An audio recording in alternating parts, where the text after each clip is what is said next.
সেদিন কিছু অপরাধীদেরকে জিজ্ঞাসা করা হবে, আনিল মুজরিমিনা মা সালাকাকুম ফি সাকর, কিসে তোমাদেরকে সাকর নামক জাহান্নামে নিক্ষেপ করেছে? কোন অপরাধের কারণে তোমাদেরকে সাকর নামক জাহান্নামে দেওয়া হয়েছে?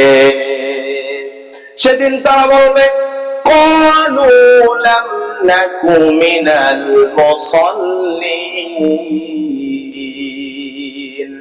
আমরা দুনিয়াতে ঠিক মতো নামাজ আদায় করতাম না, ব্যবসা বাণিজ্য, চাকরি বাকরি, এমনকি রাজনীতিটাও আমরা ঠিক মতো করতাম, কিন্তু আল্লাহ পাক রব্বুল আলামিনের মহান হুকুম 5 ওয়াক্ত নামাজ আমরা ঠিক মতো আদায় করতাম না।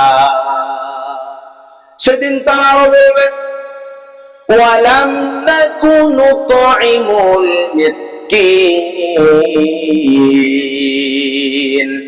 আর আমরা মিসকিনদেরকে খানা খাওয়াইতাম না, ক্ষুধার্তদেরকে আমরা খানা খাওয়াইতাম না।